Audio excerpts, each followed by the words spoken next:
Bien, pues después de estos problemas técnicos vamos a empezar con el punto 11. Leemos, ha sido una sesión de risoterapia durante 3/4 de hora y ahora ya empieza realmente el grupo de autoterapia. Estamos en la página 462.11. Vamos a empezar a leer y seguramente leyendo este guión fantástico, magnífico, que es un curso de milagros, no es el único curso, no es el único curso, pero bueno, es el que estamos estudiando ahora mismo. Bien, dice Luisa, la página, ¿no entiendes la página? Bueno, pues la vamos a escribir, Luisa. Página 462.11. Y empezamos. Bien, dice, bueno, voy a leer el punto 10 para entrar en materia y ya enlazamos con el punto 11 con la explicación. Estamos en la atracción del dolor. Esto es el segundo obstáculo de la paz, que es la creencia de que el cuerpo es valioso por razón de lo que ofrece. En otras sesiones hemos empezado a explicarlo, hemos empezado a leer, llevamos 10 puntos y sencillamente vamos a continuar. Pero vamos a empezar en el punto 10 y ya empezamos a explicar en el 11. Dice el 10. Tener fe en lo eterno está siempre justificado, pues lo eterno es siempre benévolo, infinitamente paciente y totalmente amoroso. Te aceptará totalmente y te colmará de paz, pero solo se puede unir a lo que ya está en paz dentro de ti, lo cual es tan inmortal como lo es lo eterno. El cuerpo no puede proporcionarte paz ni desasosiego, ni alegría ni dolor. Es un medio, no un fin. Hemos dicho antes que era como la marioneta y la mente es los dedos que mueven los hilos de la marioneta. La marioneta puede parecer que tiene vida de por sí, pero es la mente la que da toda apariencia de vida al cuerpo. Y decimos apariencia de vida porque el cuerpo, como dice el curso, no existe. Es una experiencia mental. ¿De acuerdo? Bien. De por sí no tiene ningún propósito, sino solo el que se le atribuye. El cuerpo parecerá ser aquello que constituya el medio para alcanzar el objetivo que tú le asignes. Parecerá ser aquello que constituya el medio. Parecerá nada más. Solo la mente puede fijar propósitos, y solo la mente puede discernir los medios necesarios para su logro, así como justificar su uso. Tanto la paz como la culpabilidad son estados mentales que se pueden alcanzar, y esos estados son el hogar de la emoción que los suscita, que por consiguiente es compatible con ellos. Esta última frase es interesante, El estado mental es el hogar de la emoción que lo suscita,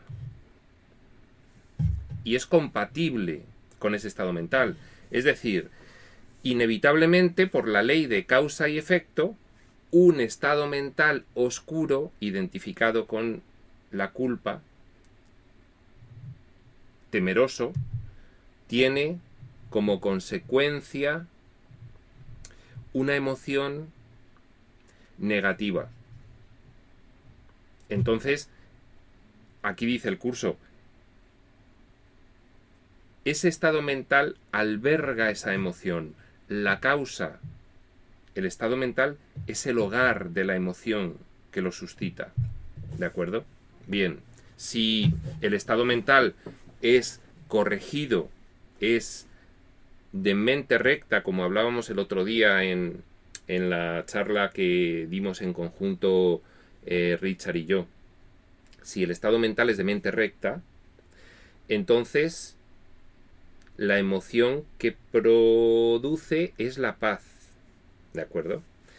Bueno, y ahora vamos a empezar ya con el punto 11, por fin, a los 3/4 de hora de comienzo, después de estos problemas técnicos que hemos tenido, que dice así. Examina entonces qué es lo que es compatible contigo. Examina qué es lo que es compatible contigo. Si no alcanzas la paz, si en tu relación con los demás no eres capaz de mantener una estabilidad emocional, no eres capaz de disfrutar, no eres capaz de despreocuparte y de no sufrir, si en tu relación de pareja predomina la preocupación, los celos, la ira, si en tus relaciones sociales lo que ves son gente criticable, enemigos ocultos, entonces, ¿qué es compatible contigo? ¿Qué emoción? ¿La de paz? No. Examina qué emoción es compatible contigo significa. Claramente podemos averiguar cuál es nuestro estado mental, dándonos cuenta de cuál es la emoción que sentimos en cada momento. Siempre es lo mismo, siempre estamos estableciendo que el indicador de nuestro estado mental es la emoción que estamos sintiendo en cada momento. Por eso es muy interesante observar las emociones. Por eso observar las emociones es fundamental en estos primeros estadios de la evolución espiritual. Es fundamental porque hemos pasado mucho tiempo sin prestar atención a la emoción. Cuando no prestamos atención a la emoción, entonces no tenemos el medio para saber realmente qué sistema de pensamiento nos domina. Fijaos, hay un ejercicio muy importante que es el de examinar en cada acontecimiento del día que vaya sucediendo qué sientes con respecto a ello. Los problemas que nos ocupan en nuestra vida suelen surgir porque no logramos conectar con la emoción. Hay dos formas por las cuales el problema se manifiesta. O bien desconectamos de la emoción. Esto se produce, por ejemplo, pues cuando nos forzamos a realizar un trabajo que no nos gusta, nos forzamos a convivir con una pareja que no nos llena, que no nos atrae, que no nos gusta. Cuando nos forzamos a realizar algo que no nos gusta porque pensamos que es la única vía o la única salida que tenemos, primero, estamos incurriendo en el sacrificio.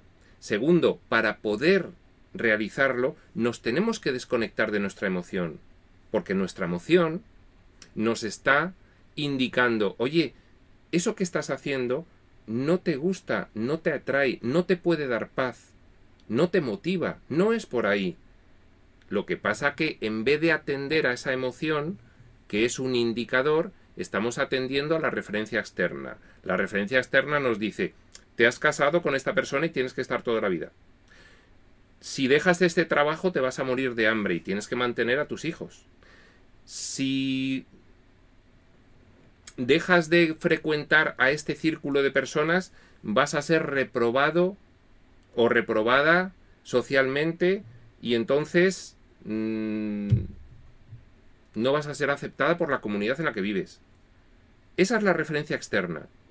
Si te comportas, si te dejas de comportar de esta manera, no estás cumpliendo con lo que los demás esperan de ti. Esa es la referencia externa. Si nosotros, a pesar de que la emoción nos está diciendo que no es por ahí, que no tenemos por qué seguir haciendo eso, si a pesar de que la emoción dice eso, nosotros, por la referencia externa, continuamos, entonces la única solución que nos queda es desconectarnos de la emoción.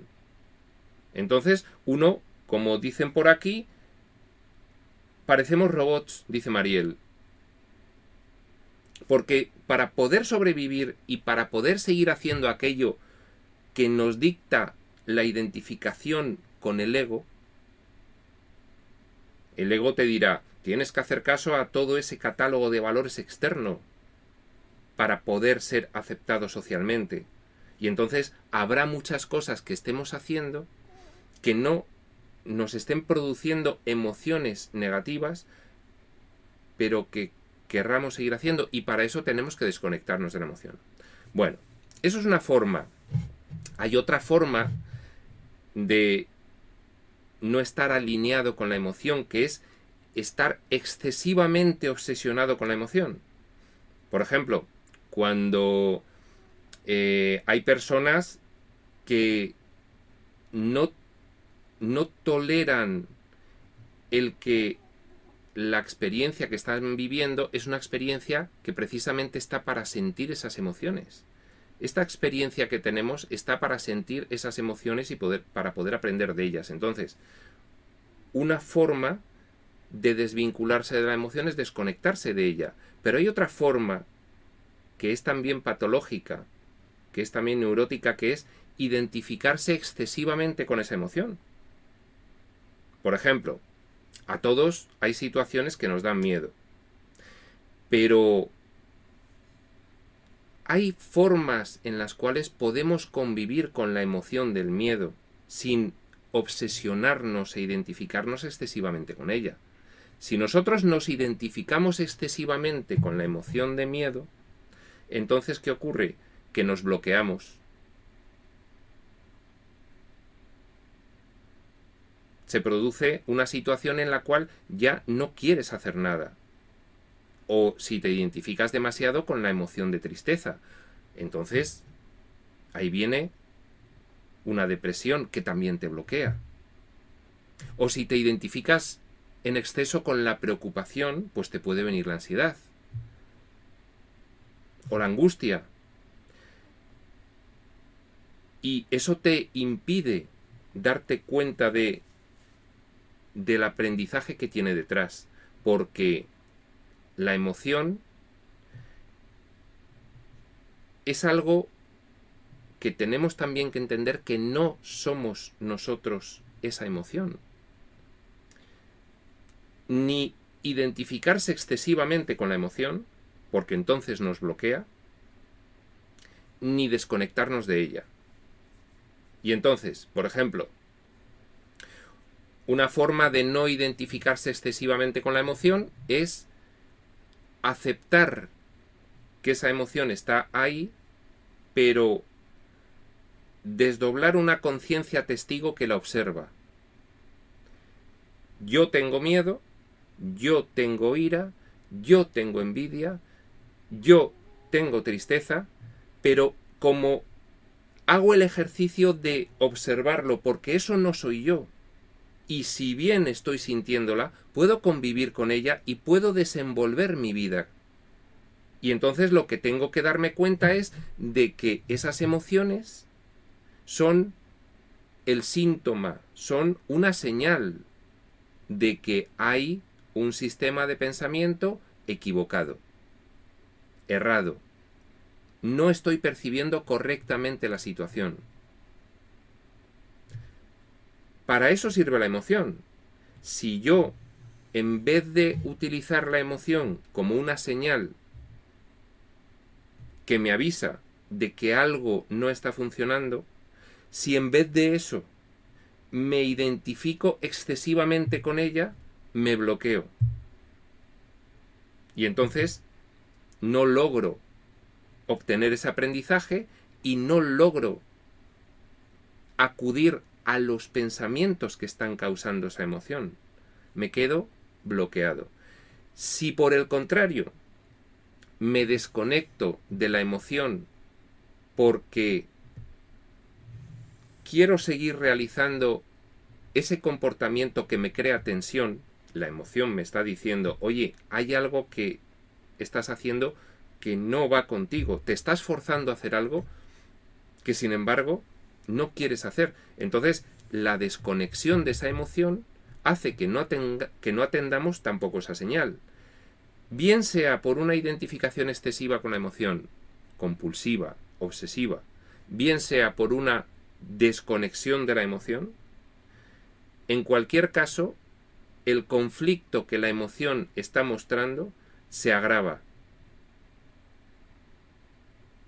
Y la función de la emoción, que es servir de señal para saber si las cosas están bien y estás en el buen camino o no, entonces no cumple su función.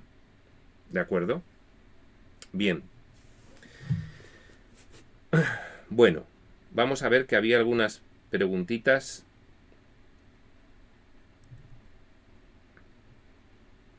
Sí. Ha comentado algo Lupita. Anestesiamos las emociones, efectivamente. Mariel, cuando anestesiamos, cuando se duermen nuestras emociones parecemos robots. Esto es lo que estábamos comentando antes, efectivamente. Y entramos en el limbo, dice Lupita. Dice Ana, hoy esa me está pasando, me siento bloqueada y me lleva a confundir este estudio. Claro, efectivamente. Seamos muy conscientes de todo este juego de las emociones, porque es muy importante. Es que la emoción es lo que nos está conectando la experiencia que estamos viviendo con nuestras creencias. Sin la emoción no podríamos observar qué ocurre.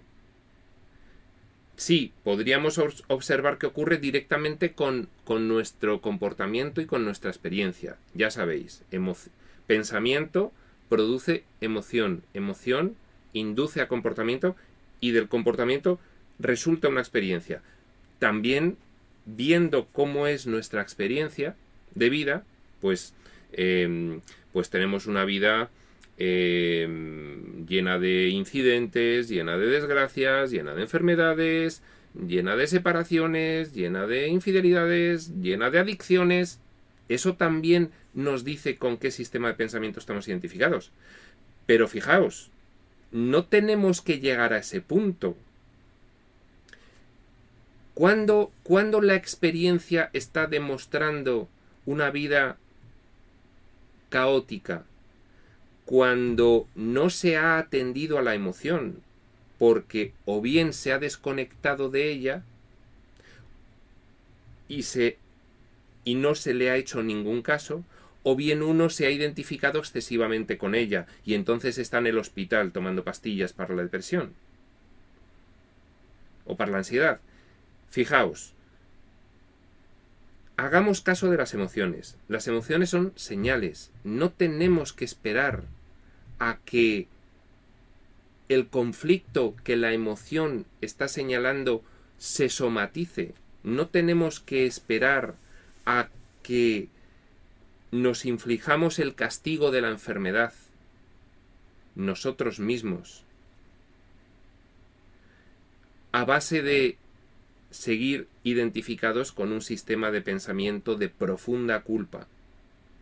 No tenemos que esperar a eso. Démonos cuenta, observando nuestra emoción, en cada acontecimiento, en cada relación de nuestra vida, démonos cuenta de dónde estamos en relación con ese acontecimiento y con esa situación y con esa relación. Démonos cuenta y corrijamos en ese mismo momento. No esperemos.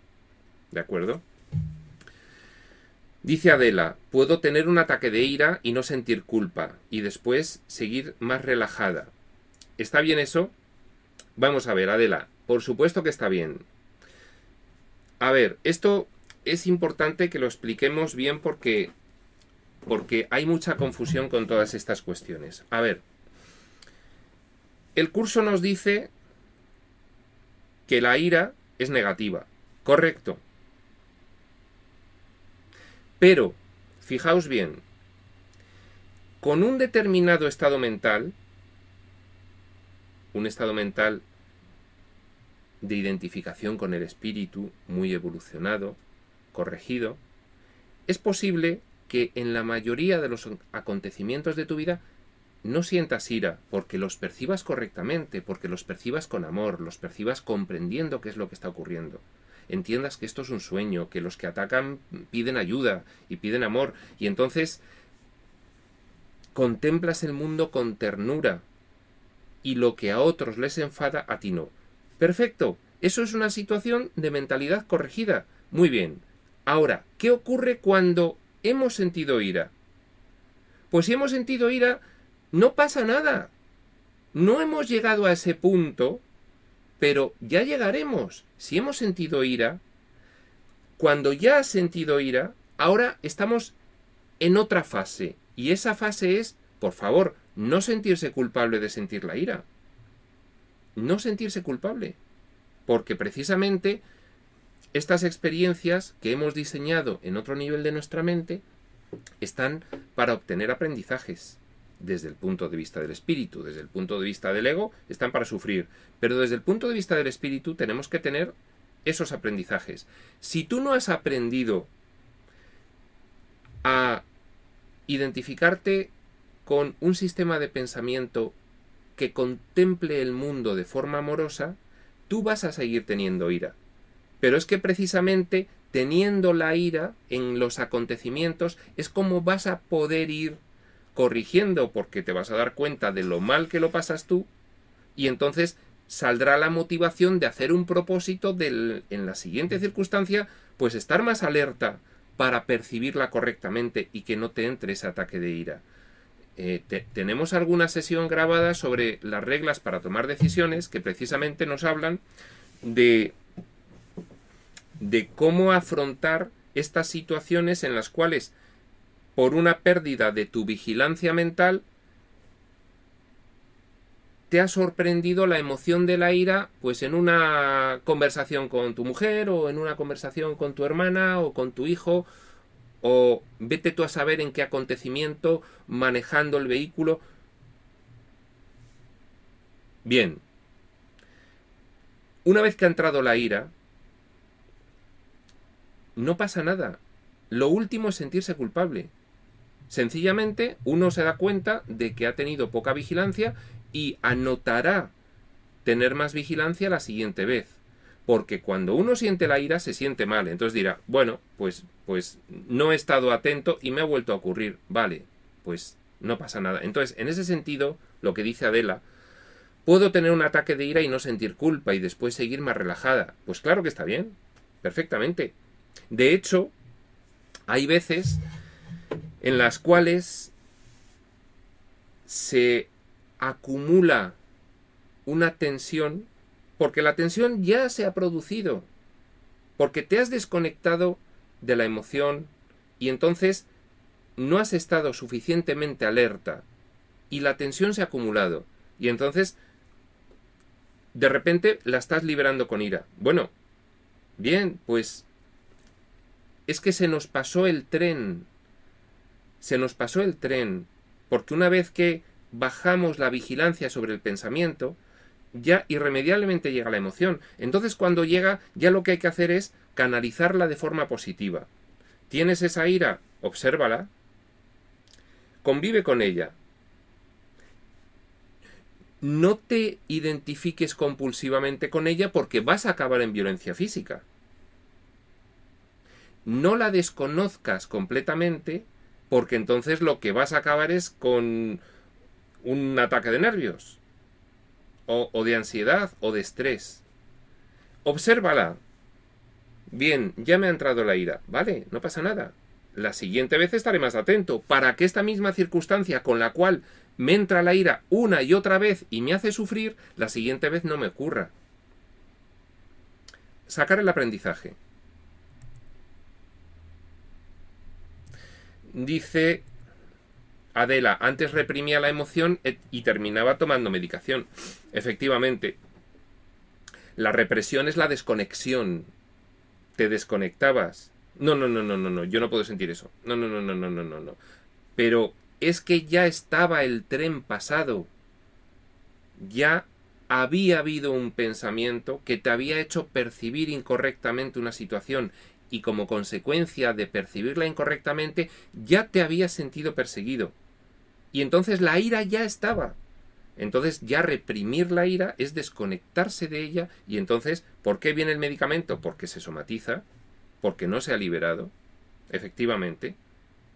Entonces, bien, en tanto evolucionemos espiritualmente, en tanto por el perdón que nos dice el curso, comprendamos qué es lo que sucede y de esa forma no nos sintamos perseguidos, en tanto que eso ocurre, tendremos que aprender a liberar la emoción de una forma sana, no identificándose excesivamente con ella, porque entonces lo que estamos es violentándonos y eso nos hace más daño, ni reprimiéndola, que es desconectándose de ella, porque entonces no estamos liberando la energía que ha producido esa emoción y esa energía negativa se nos queda dentro y se nos somatiza. Bien. Dice Hernán, la ira no está justificada. Bueno, efectivamente, la ira no está justificada porque no está justificado percibir incorrectamente lo que nos está ocurriendo cuando tenemos una enseñanza fantástica que nos explica lo que ocurre y cuando podemos practicar el perdón y de esa forma avanzar en el proceso de expiación que dice el curso. Eso está fenomenal, pero en la práctica lo que ocurre es que por nuestros obstáculos a la paz que nosotros mismos ponemos de por medio, que es lo que estamos viendo hoy, resulta que la ira se nos cuela. Y entonces cuando la ira se nos cuela, ya estamos en otro estadio posterior. Oye, la ira es fatal, pero oye, se me ha colado. ¿Y ahora qué hago con ella? ¿No te identificas demasiado con ella? Porque te violentas.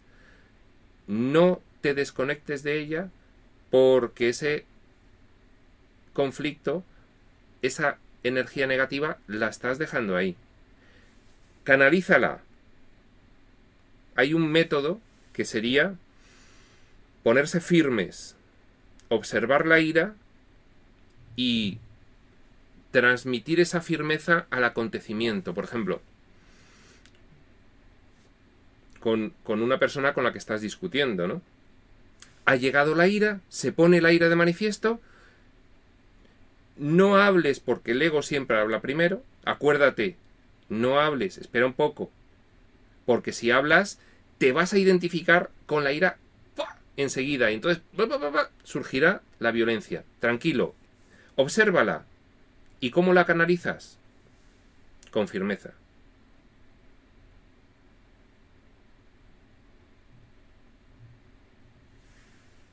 Y entonces se va liberando. Si sigues actuando como si no estuviera, se queda ahí. Si te identificas demasiado con ella, te violentas y se genera una espiral. Convivamos con esa emoción. No somos nosotros. Está ahí. Bien, aquí está la ira de nuevo. Bienvenida. No, bienvenida no, porque lo mejor es percibir correctamente para que no. Pero aquí está la ira de nuevo. Vale. Bien. No pasa nada. Me voy a permitir sentirla. Y la siento. Bien. Y entonces estoy gestionando esa emoción correctamente. Vale, se pasa el primer embate de la ira y ya empiezo a pensar, a ver, ¿qué es lo que ha ocurrido? Pues ha ocurrido lo de siempre. Lo de siempre, que no venía yo con la alerta necesaria, que había venido a este acontecimiento por el cual me ha entrado la ira, sin acordarme de qué es lo que realmente es esto y cuál es la función de todo esto. A ver, ¿qué es lo que realmente es esto? Una experiencia diseñada por el ego. ¿Qué función tiene todo esto? La del perdón, la de darme cuenta de lo que ocurre, la de exponer ese ejemplo a los demás, la de percibir correctamente la situación, la de avanzar. ¿Con qué disposición he llegado a este acontecimiento?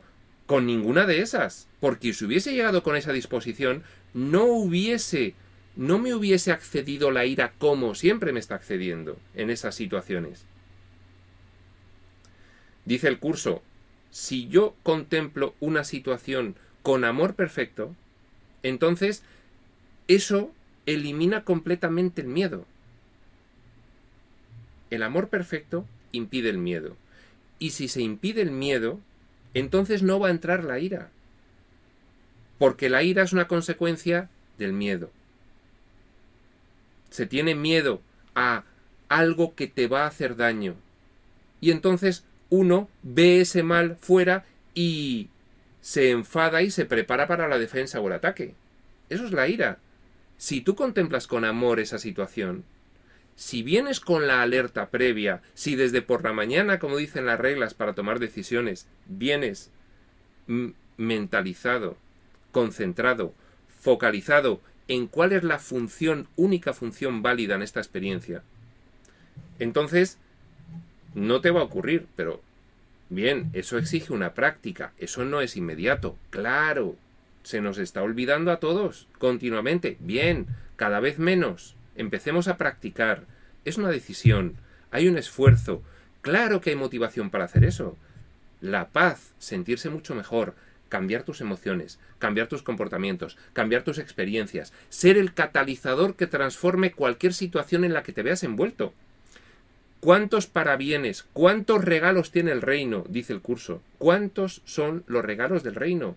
La motivación tendría que ser plena si nos diésemos cuenta del inmenso poder que supone la fortaleza de la inocencia, tuya y la del mundo.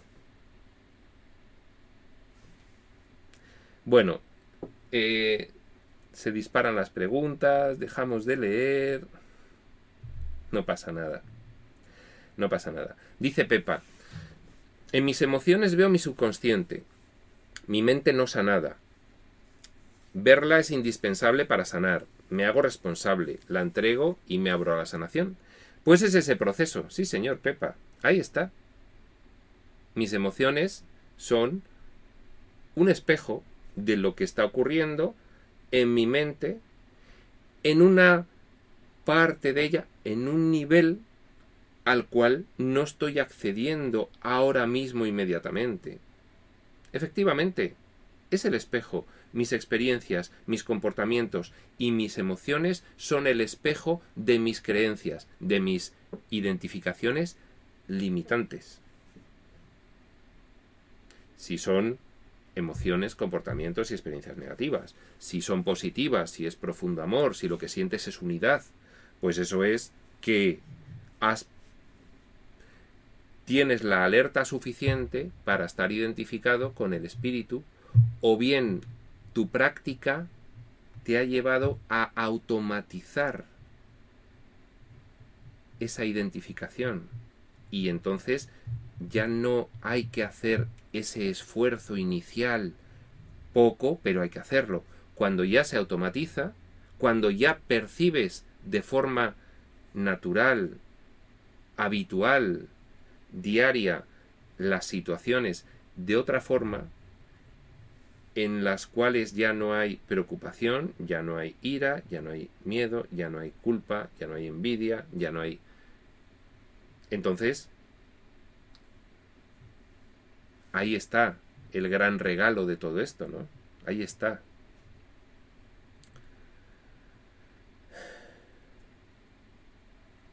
Mariel, ¿con firmeza es poner rígido el cuerpo?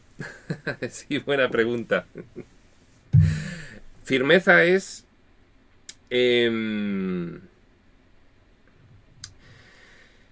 A ver, la ira ha entrado. ¿Qué es lo que no se debe hacer? Ignorarla. 1. Identificarse en exceso con ella. 2. Entonces, entre estos polos hay un punto intermedio que puede ser sentirla, canalizarla, en cierto modo mostrarla, pero observándola. Entonces, esa firmeza serena, esa firmeza con serenidad es la que te permite observar esa emoción, saber que no eres ella, por lo tanto no te identificas en exceso con ella, pero saber que está ahí y te está avisando, estás cercano a pasarlo mal, estás cercano a sufrir, si no paras ahora, te vas a identificar en exceso con ella y te vas a violentar. Si no paras ahora, te vas a desconectar demasiado de ella, vas a ignorar que está ahí y vas a aumentar el conflicto interno. Entonces, firmeza y serenidad te permite en esa situación hacerte cargo de qué es lo que está ocurriendo. Eso también es en cierto modo una entrega al espíritu, ¿no? Es reconocer, aquí está ocurriendo esto, ocurre por una identificación que tengo con un sistema de pensamiento oscuro, y lo he atajado a tiempo. ¿De acuerdo? Y a partir de ahí, vuelvo en las reglas para tomar decisiones, te dice, y pregúntate en ese momento, ¿lo estoy pasando bien? Y entonces te contestas, evidentemente no. Y entonces a partir de ahí se puede producir una reinicialización, un reseteo, por el cual te des cuenta realmente, claro, esto me está ocurriendo porque he perdido la vigilancia sobre mi pensamiento y esta situación la he percibido de esta forma, es decir, erróneamente. Me he olvidado del propósito del espíritu en todo esto y me he fijado en el propósito del ego. Aquí el propósito del ego era tener razón. En esta discusión yo quería tener razón, por eso me ha entrado la ira. Entonces, te quedas firme, la sientes, no hablas, te quedas tranquilo y comienza el proceso de reseteo. Pero estás sintiendo la ira, no estás ocultándotela porque luego eso se manifiesta de otras formas, ¿vale?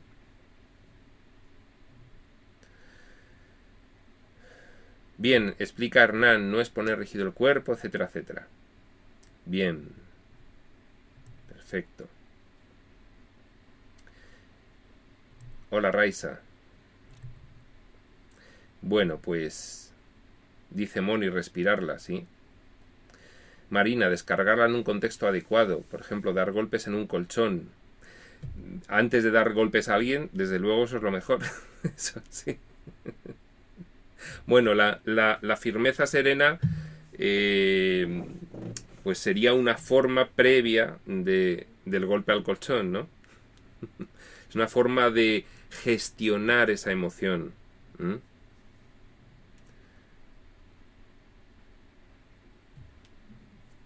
Bien. Dice Marina, lo he usado jugando con mi hija y nos ha servido para pasar el enfado y descargarnos. Pues sí, pues efectivamente. Bien, con esa forma de gestionar la emoción, lo que sí ocurre es que poco a poco, pues se van notando los avances, porque la cosa es focalizarse en ello. Oye, voy a trabajar estas situaciones, identificar las 4 o 5 situaciones que te hacen siempre, indefectiblemente, entrar en ira y empezar a trabajarlas. Y entonces, hacerse una composición de lugar. A ver, a mí, ¿por qué esta situación me saca de los nervios? ¿Por qué esta situación me crea inquietud? ¿Por qué me da miedo? ¿Por qué me deprime? Entonces, analizar y entonces darse cuenta. Claramente es porque no la estoy percibiendo bien. Y entonces hacer ese trabajo de ver por qué no se está percibiendo correctamente. Cuando hay una saturación mental con ese tema, llega un momento en el que no te despistas, en el que estás recordando en todo momento cuáles son los acontecimientos que te producen ira y puedes neutralizar antes de que lleguen, ¿no? Hay que ir practicando. Llegará un momento en el que esos acontecimientos ya no te producirán ira, porque ya habrás trabajado sobre ellos y habrás comprendido. Aquí lo fundamental es comprender realmente qué está ocurriendo. ¿Qué está ocurriendo? Bueno, pues que me estoy identificando con el deseo del ego de obtener sufrimiento. Y entonces lo consigo. Pues darse cuenta. ¿Vas a seguir permitiendo que esa parte de ti te la juegue y te haga sufrir? Bueno, pues ahí está el trabajo, ¿no? Bueno, vamos a seguir. Aunque ya queda poco porque realmente son... con ese problema tecnológico que hemos tenido, se nos ha pasado casi la hora y media, pero bueno, leamos un poco más. Examina entonces qué es lo que es compatible contigo. esta es la elección que tienes ante ti, y es una elección libre. Es una elección libre. Puede parecer que no, pero realmente cuando vas practicando el estar alerta y elegir libremente el pensamiento correcto para percibir esa situación, entonces esos pequeños logros te van demostrando, claro, si depende de mí, si en realidad soy yo, soy el único que puede hacer que esta situación no me agreda. Porque si la percibo de otra forma, fijaos, puede parecer incluso indolente a ojos de los demás cuando tú percibes una situación correctamente. Vamos a poner un ejemplo extremo para que se entienda. Por ejemplo, pues el hecho de que se muera un allegado, o el hecho de que un allegado tenga una enfermedad, ¿no? Y entonces, cuando un allegado tiene una enfermedad, lo que solemos hacer inmediatamente es empatizar con esa enfermedad y demostrarle al allegado que pobrecito y que realmente pues está muy enfermo y entonces, bien, a la persona que tiene enfermedad se le puede mostrar un comportamiento amoroso, pero también claramente hay que indicarle que eso se produce por una cuestión de creencias, por una cuestión de identificación con culpa, y que está en él la forma de revertirlo, porque tiene que comprender que es inocente. No es sencillo a veces trasladar estas palabras. A veces simplemente con una disposición con esa persona, simplemente pues estando con él positivo, estando sin entrar a empatizar con, ay, pobre, sí, es verdad que estás fatal, qué horror, porque claro, qué mala suerte tienes. Intentar hacer ver de alguna forma todo esto que está ocurriendo tiene detrás un aprendizaje y el aprendizaje está a tu alcance. Bien, esta forma de afrontar algunas situaciones puede ser que para los demás sean indolentes. ¿Cómo es posible que te estés comportando así con esta persona que está tan enferma? Pero lo que tienes que hacer es llorar con él. Y entonces, ahí tenemos la referencia externa del ego que nos dice, tengo que llorar con este enfermo porque los demás, si no ven que yo lloro con el enfermo, me van a decir que soy un indolente. Y luego está el espíritu. El espíritu, seguramente, si te fijas en la emoción, te dirá, si tú empatizas con la enfermedad, no te vas a sentir bien. Prueba a transmitirle a esa persona algo de esperanza por la vía de decirle, todo esto es porque no estás cayendo en que eres inocente, no tienes culpa de nada. Todo esto que está ocurriendo, si tuvieses ahora mismo suficiente comprensión de lo que en realidad ocurre, verías que no necesitas para nada esta enfermedad. Es decir, a veces no es fácil transmitir esto, pero podemos empezar con no empatizar con esa situación de víctima de esa persona, pese a que los demás digan, pero ¿cómo no? Pero es que no sientes nada. Bueno, yo es que no siento que lamentarme de la mala suerte o de lo injusto que es el mundo sea bueno para él. ¿De acuerdo? Entonces, eso no impide mostrar tu amor, mostrar tu cariño, pero mostrar la cara de la esperanza en el sentido de que todo esto no tiene por qué ser así. Y aunque te parezca que no, realmente está a tu alcance.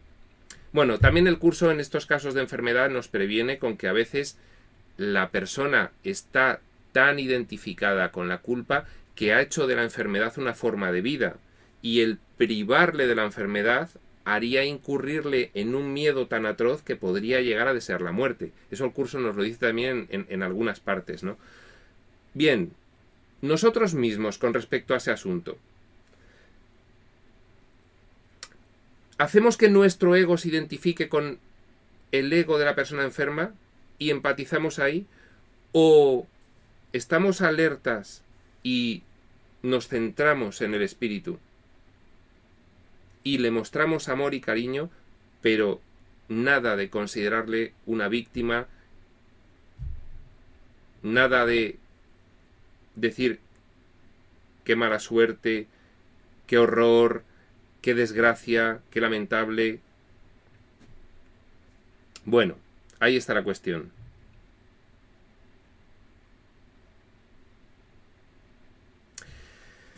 Perfecto. Bueno, pues hoy ha sido una sesión muy divertida al principio. Nos hemos reído con las entradas a la sala. Y luego pues se ha vuelto a plantear una sesión práctica de preguntas y no hemos leído demasiado. Pues así ha sido. Y otra vez será de otra forma. Y reflexionemos el por qué se ha producido esto así hoy. Nada más. Y nada menos. Otro día pues podremos tener la hora y media para nosotros. Y nada más, aceptando cómo son las cosas, aceptando que realmente pues de alguna forma todos nosotros tenemos algo que ver con esto tal cual ha ocurrido. Quizás es que lo que pretendíamos era un rato de distracción y de risa.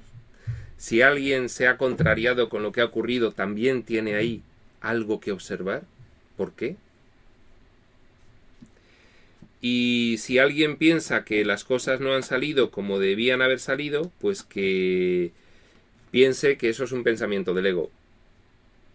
Y que todo suele salir siempre como tiene que salir, porque hay una finalidad oculta que no se manifiesta a primera vista, pero que esconde un aprendizaje. Y nada más, muchas gracias a todos por este rato divertido, compartido, de aprendizaje. No sé si alguna vez vamos a acabar los obstáculos a la paz, pero bueno, aquí seguimos haciendo sesiones y aprendiendo. Pues nada más, muchas gracias a todos y nos seguimos viendo. Prospector UCDM.